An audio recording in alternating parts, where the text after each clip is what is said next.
주장하셔서 생명의 말씀을 전하는 도구로만 사용하시고 자중에 큰 은혜의 시간이 되게 하여 주시옵소서. 감사하고 주님의 이름으로 기도 올렸나이다. 아멘. 할렐루야. 네, 앞에 뒤에 분들 사랑합니다. 축복합니다. 인사하시죠. 네. 자, 이거 끄실까요? 이제 팬을 끌 테니까 더 추우시면 가서 키세요. 제가 좀 다시 켜시면 크게 하겠습니다. 대강절 네 번째 주일, 우리는 이제 마지막 초의 불을 밝혔습니다. 네 개의 초의 불이 들어왔는데 지난 3주 동안 밝혔던 초의 이름들을 좀 점검해 보겠습니다. 첫 번째 주에 밝힌 초의 이름은 겸손이었습니다. 세례요한 얘기를 나누었는데요, 세례요한의 위대함은 불의한 헤롯을 향해 외치는 당당한 일갈에 있는 것이 아닙니다.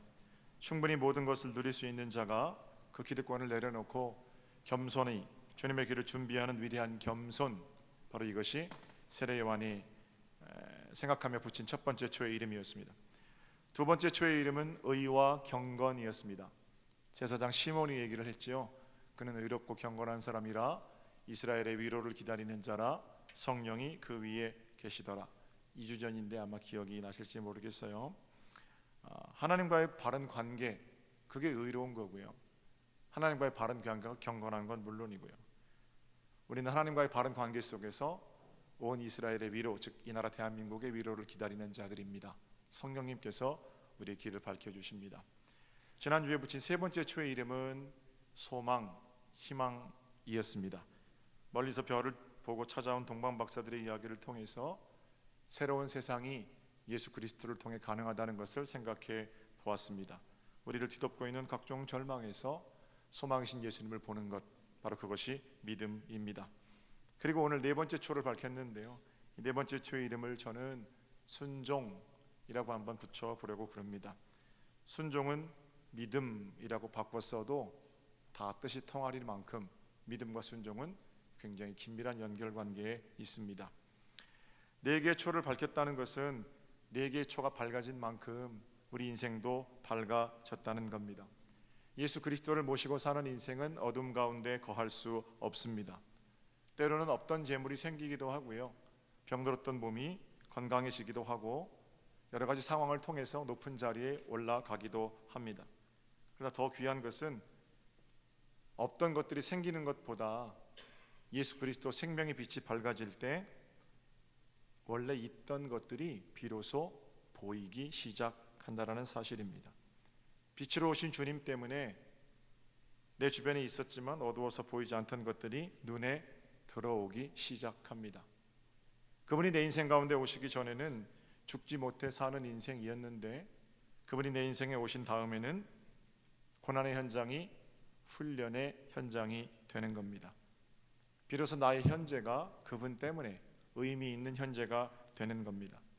어두운 터널 같았던 과거가 하나님의 새로운 일하심을 위한 밑그림이 되는 겁니다. 이 모두가 다 현재, 과거, 미래가 새로워지는 것은 빛이신 예수 그리스도께서 오셔서 내 인생을 당신의 빛으로 밝혀주실 때에서야 볼 수 있는 것들입니다. 부디 성탄절을 한 주간 앞둔 저는 여러분들의 삶이 예수 그리스도 생명의 빛으로 밝아지는, 그래서 보아야 할 것들을 바르게 보아내는 기쁨과 평강이 충만한 은혜의 삶이 되시기를 우리 주님의 이름으로 축복합니다. 네 번째 초, 마리아에 대한 얘기를 해보려고 그러는데요, 늘 말씀드리는 얘기지만 마리아는 이 세상에 다녀간 여인들 중에서 가장 위대한 여인입니다. 얼마나 위대한 여인이었든지 우리의 이웃인 천주교회에서는 이 여인의 위치를 지나치게 높이 올려놓아서 좀 거부감이 들기는 합니다만 위대한 여인임에는 틀림이 없지요. 자기 배로 10달의 임신 끝에 아기 예수를 낳은 분이시고 아기 예수에게 자기의 젖을 물려서 아기를 키웠고 걸음마를 가르치면서 예수를 양육했던 분이십니다. 그게 없다고 말씀하시면 안 돼요. 그분은 참 하나님이시면서 동시에 참 사람이시기 때문에 그렇습니다. 30년간 목공통을 메고 살다가 30살이 되어서 공적인 삶을 살기 위해 아들이 집을 떠났을 때에도 30살 된 아들을 위해서 늘 기도하였고 마지막에 십자가에 달려 죽는 그 자리에서도 다른 제자들 다 도망갔지만 그 아래에서 증인이 되어서 자리를 지켰던 위대한 여인이고요. 캐톨릭 전승에 의하면 그는 초대교회에서 매우 중요한 위치를 차지했던 여인입니다. 예수님의 제자, 어떤 제자보다도 예수님과 더 가까이 지냈던 분이시지요. 성모 마리아, 그분을 생각하며 지은 노래, 시, 문학작품, 예술작품 엄청나게 기독교 역사 속에서는 많습니다. 자, 그 마리아가 어떤 마음으로 예수를 기다렸는지 이야기 속으로 한번 들어가 볼까요? 갈릴리 나사렛이라는 동네에 누가가 정확하게 자기 편지에 갈릴리 나사렛을 명시하고 있거든요. 누가는 데오빌로에게 쓴 편지예요. 누가복음은. 그러니까 편지를 읽은 사람들이 갈릴리 나사렛 그렇게 적시된 곳을 보면 어딘지 들여다보겠지만 이 편지를 읽기 전에는 갈릴리의 나사렛이라는 동네가 있는지도 모르는 그런 상황이라고 생각하시면 돼요.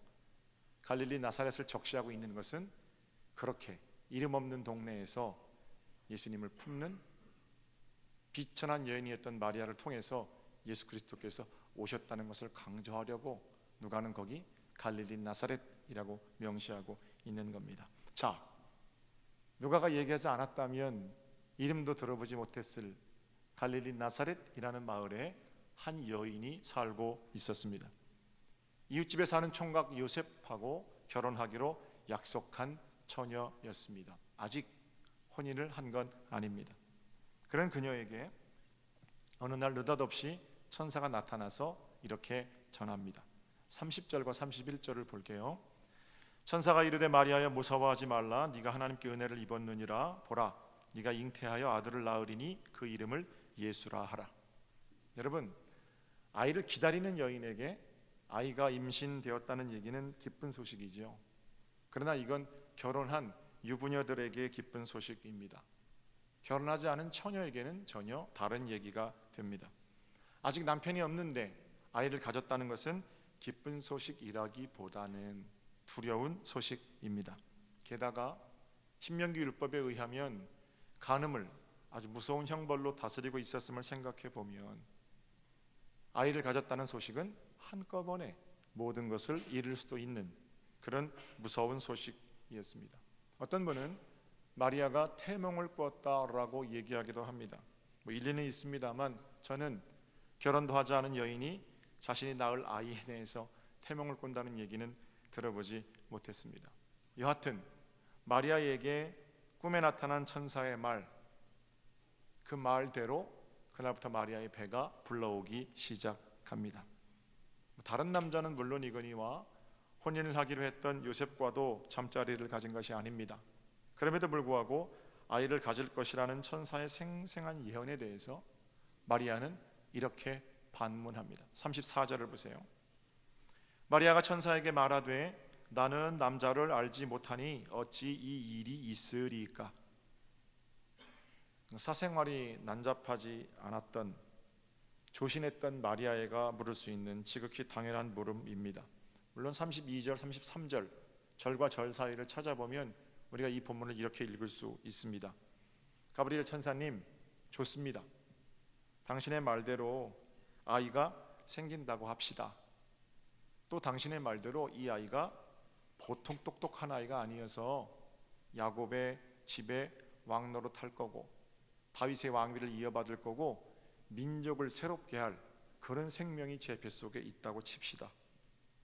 그런데 어떤 아이가 내 뱃속에 있든 간에 그 아이가 만들어낼 나라가 영원 무궁하든지 또는 그 아이 앞에 모든 사람이 무릎을 꿇고 경배를 하든지 간에 나는 남자를 알지 못하는데 도대체 얘 아버지가 누굽니까? 이렇게 묻는 거예요.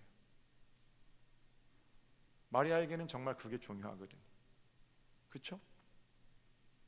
뱃속에 있는 아이가 대통령이 될 아이, 유엔 사무총장이 될 아이, 그거 좋습니다. 그런데 정말 중요한 건 애 아버지가 누구냐는 거예요. 마리아는 그런 물음을 가지고 있었던 겁니다. 그래서 나는 남자를 알지 못합니다. 이 질문에 대한 천사의 대답이 35절부터 이렇게 이어집니다. 성령이 내게 임하시고 지극히 높으신 이의 능력이 너를 덮으시리니 이름으로 나실 바 거룩한 이는 하나님의 아들이라 일컬어지리라. 내 아버지가 누굽니까? 내 아버지가 누구라는 거예요? 하나님이시라는 거예요. 37절에는요, 대저 하나님 말씀에는 능치 못하심이 없느니라. 천사는 마리아의 질문에 대해서 하나님의 능력이 이런 일을 가능하게 했다라고 이야기합니다.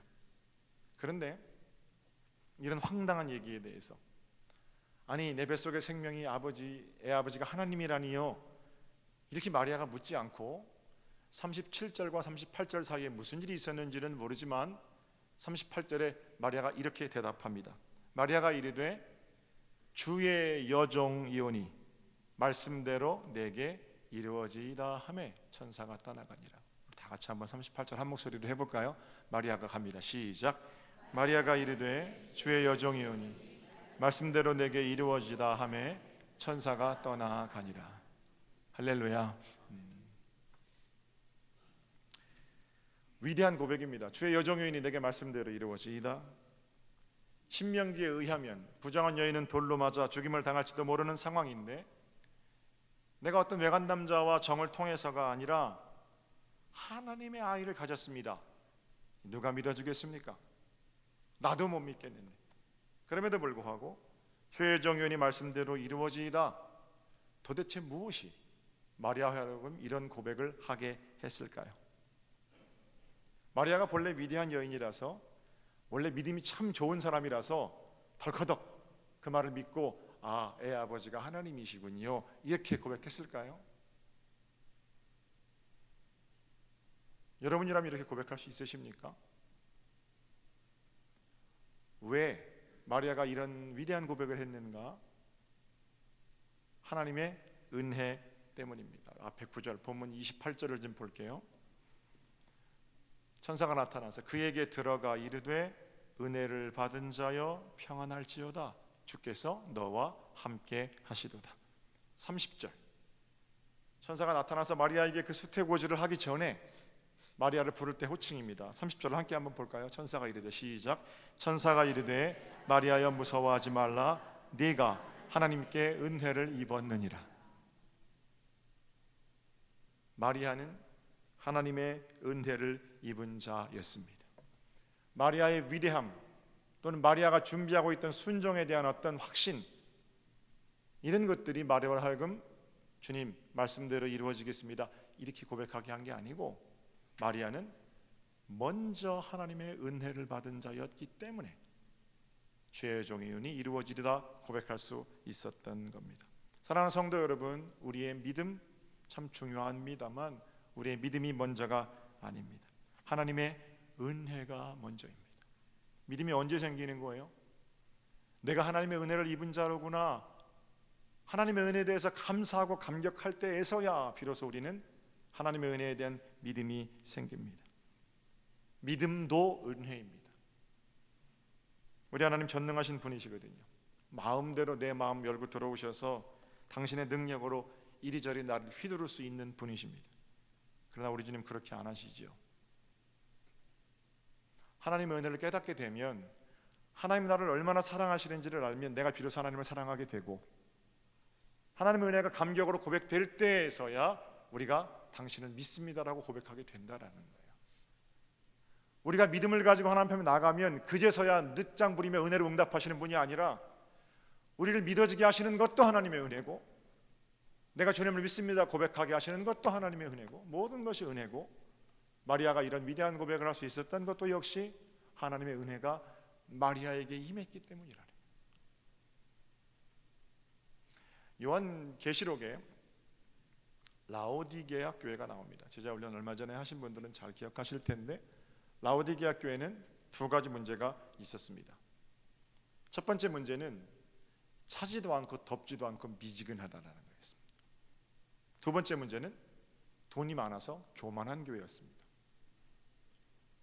제자훈련 하는데 제가 이제 우리 기쁨 반 70세부터 78세 어르신들인데,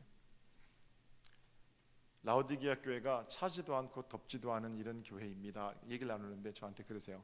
목사님, 충청도 말로 차지도 않고 덥지도 않다는 걸 뭐라 그러는지 아세요? 그래요.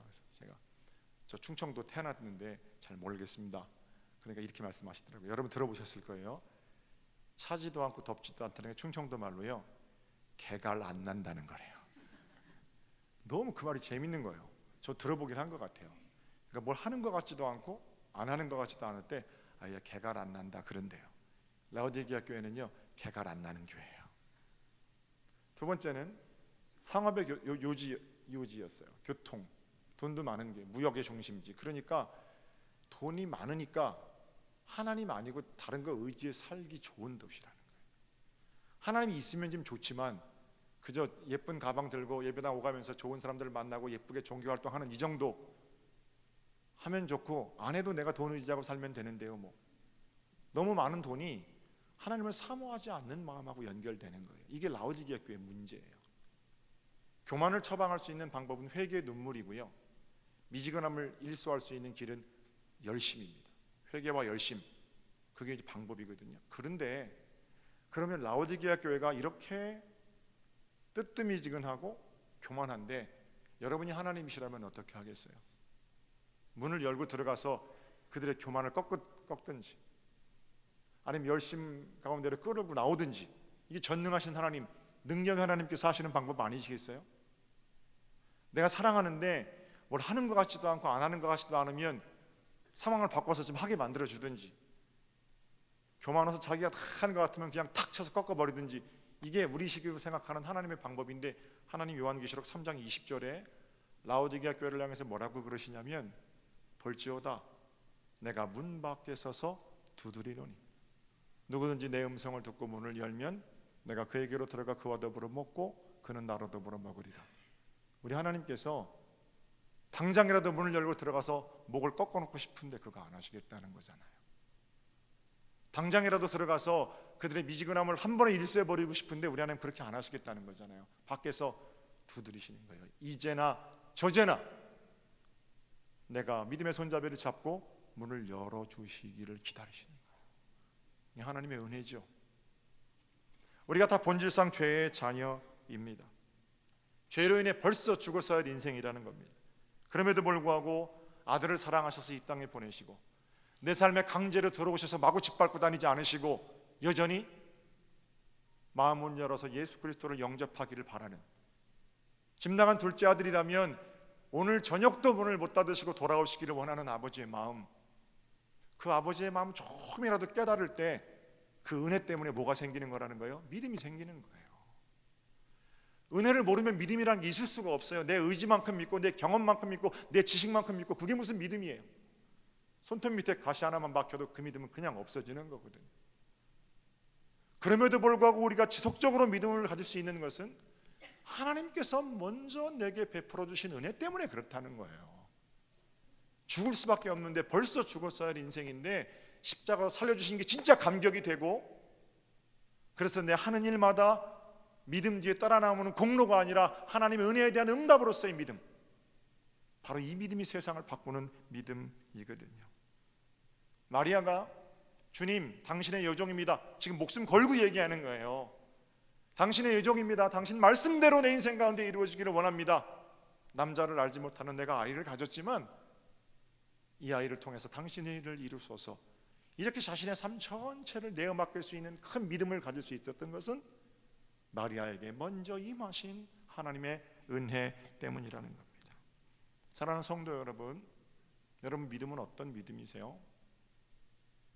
하나님의 은혜에 대한 응답이십니까? 아니면 내가 내 발로 걸어서 여기 나오셨습니까? 아직도 내 믿음이 공로가 되어 있으면 아직 멀은 거예요. 하나님의 은혜에 대해서 내가 나를 살려주심에 감격하고 나왔다는 그 걸음들이 지속적으로 우리의 믿음을 가능하게 한다는 겁니다. 은혜로서의 믿음, 이 믿음이 충만한 복된 성탄절이 되시기를 우리 주님의 이름으로 축복합니다. 38절을 다시 볼게요. 마리아가 이르되 죄여 종이오니 말씀대로 내게 이루어지다 하매 천사가 떠나가니라. 하나님의 은혜를 입은 마리아는 말씀대로 이루어지다 라고 고백합니다. 믿음이 무엇인가? 말씀대로 내 삶에 이루어질 것을 믿는 것이 믿음이에요. 비록 그것이 해가 되고 두렵더라도 말씀대로 이루어지이다. 해마다 연말이면 이제 목회 계획을 세우거든요. 지난주에도 이제 거의 큰 계획들은 다 세워서 요람 작업에 들어갈 텐데, 작년 이맘때 세웠던 계획들을 하나 둘 점검해 봤습니다. 잘 준비해서 은혜롭게 진행한 일들이 많았지만 몇몇 일들은 시작도 해보지 못한 일들도 있더라고요.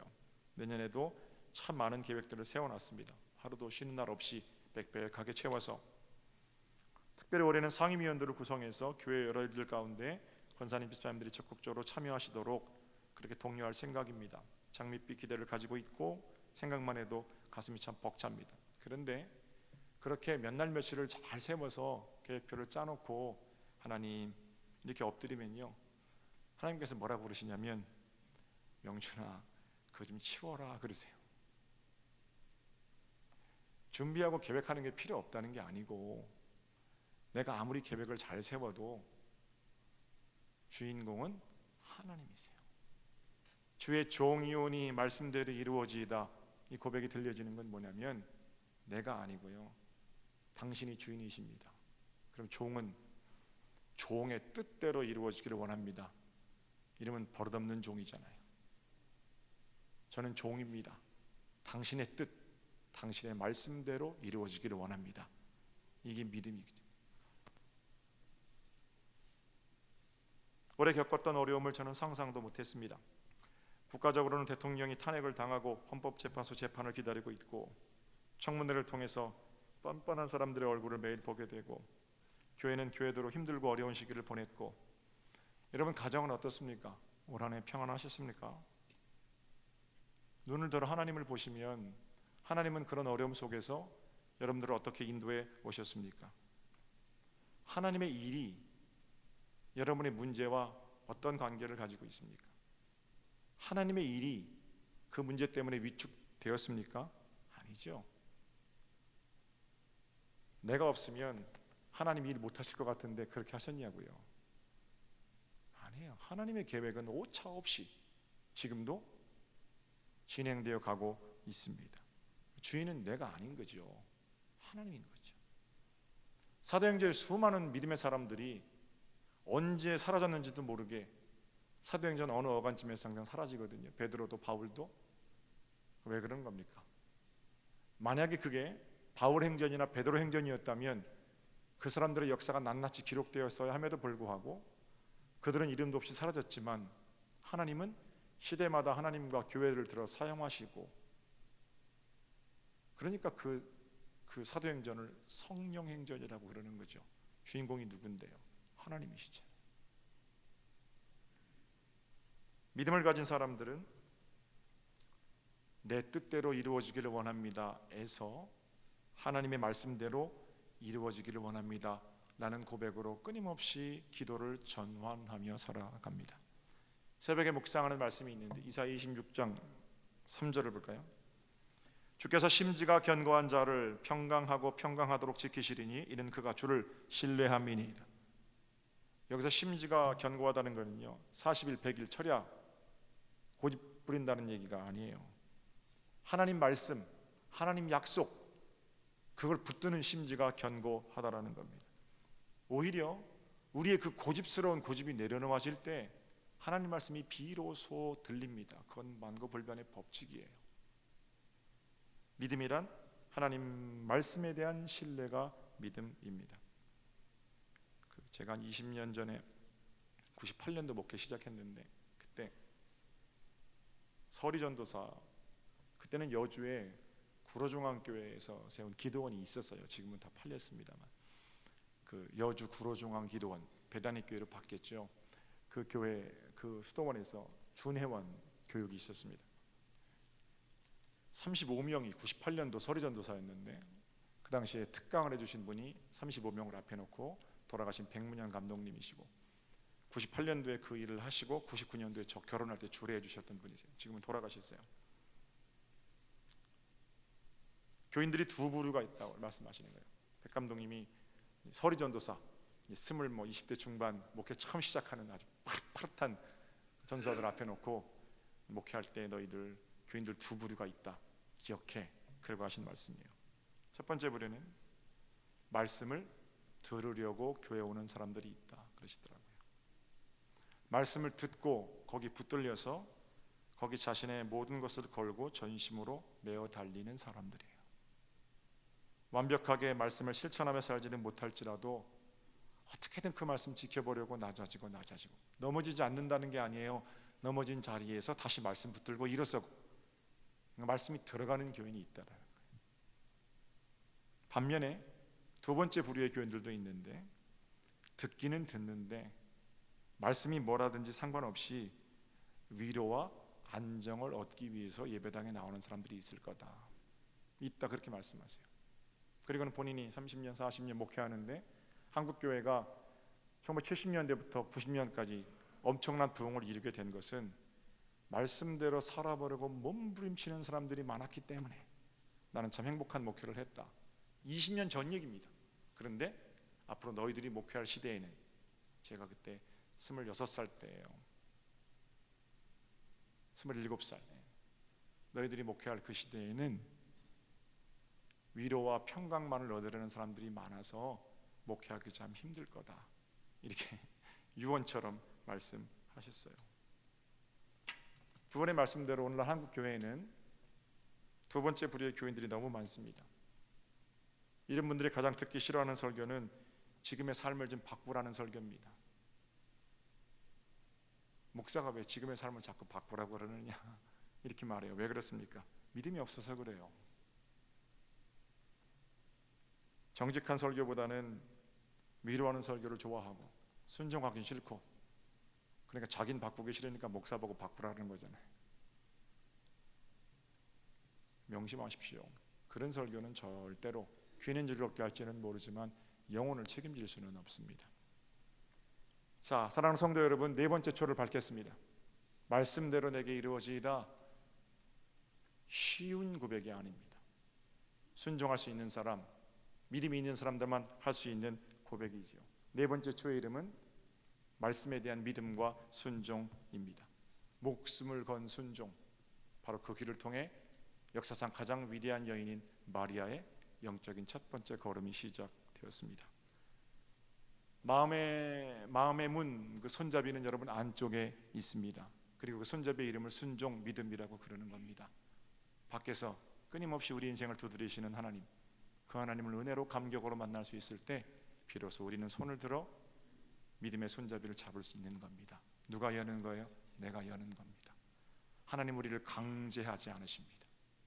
믿음으로 손잡이를 잡고 활짝 문을 여셔서 우리 가운데 들어와 우리와 더불어 먹고 우리와 함께 살아가기 원하는 예수 그리스도, 그분과 함께 평강을 누리는 은혜의 한 주간이 되시기를 우리 주님의 이름으로 축복합니다. 자, 기도드리겠습니다.